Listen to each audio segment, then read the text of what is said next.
Hello ladies, bonjour, chers frères et sœurs gabonais, bonjour. Je suis chérie Yoni Tsongo, épouse Ngoussi. Je suis économiste reconvertie au commerce et au e-commerce. Et je n'ai pas honte de le dire dès lors que ça me permet de gagner ma vie dignement et même mieux que quand je travaillais dans un bureau. Alors je viens comme ça vous souhaiter un bon début de semaine, c'est lundi aujourd'hui. Je suis en rose parce que je veux voir la vie en rose. J'espère que vous de votre côté, vous n'avez pas oublié de recommander votre semaine à Dieu, de vous fixer des objectifs et de travailler pour atteindre ces objectifs. Alors je viens m'adresser là à une femme, même à un jeune homme gabonais, pourquoi pas. Je viens m'adresser à vous, jeunes gabonais, et particulièrement à cette femme qui est à la maison, qui me regarde, qui cherche 100 francs parce qu'elle a choisi, ou peut-être pas, de dépendre financièrement de son homme. C'est volontaire, c'est pas volontaire, encore que quand ce n'est pas volontaire, que c'est la volonté de son époux ou de son homme, ça c'est un autre débat. Nous aurons l'occasion d'en parler. C'est pourquoi je vous exhorte à venir souvent nous rejoindre aux réunions des femmes pour aborder ces sujets-là ensemble et trouver des solutions à ces femmes qui vivent des moments difficiles dans leur foyer par la volonté de leurs époux.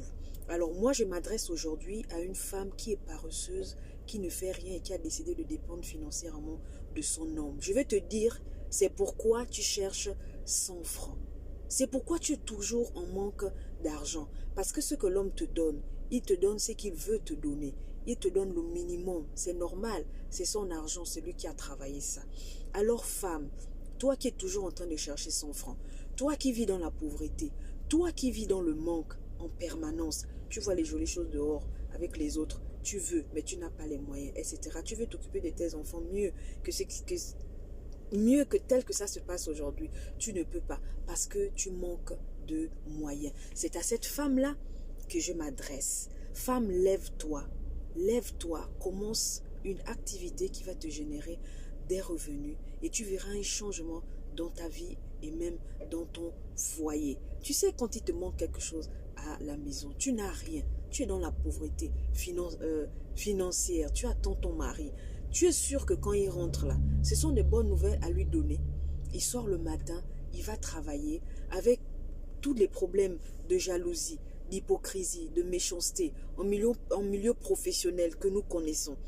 Tu es sûr que quand il rentre là, tu vas lui poser des problèmes, tu vas lui exposer ce qui manque à la maison. Tu es sûr que c'est une nouvelle qui sera bien accueillie.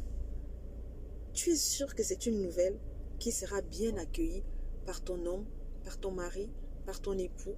Je ne suis pas sûre. Alors aujourd'hui commence la campagne d'évangélisation du bishop Dag Evrad Mise. Ça se passe en Nzanyon.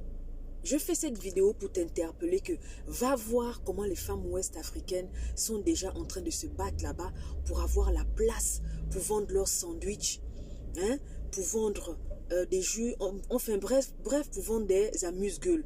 Elles vont se faire de l'argent parce qu'il y aura beaucoup de monde là-bas. Alors toi qui es à la maison, tu ne fais rien. Qu'en penses-tu? Tu vas continuer à vivre comme ça, à chercher 100 francs dans ton foyer?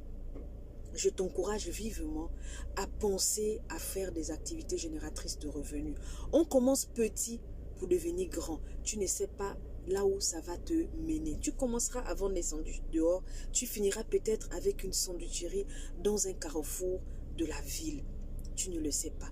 Commence quelque chose au lieu d'être à la maison toujours en train de chercher 100 francs. Voilà le message que j'avais à donner à ces femmes-là qui ont choisi de dépendre financièrement de leur mari. Je dis et je répète, c'est pourquoi vous êtes pauvres. C'est pourquoi vous êtes toujours en manque d'argent. C'est pourquoi vous cherchez toujours 100 francs. Et je dis que ce n'est pas normal. Arrête de chercher 100 francs. Prends ta vie en main. Lève-toi et travaille. L'argent que tu vas travailler, ça a un autre goût que l'argent qu'un homme va te donner. Parce que ce sont les miettes qu'il va te donner.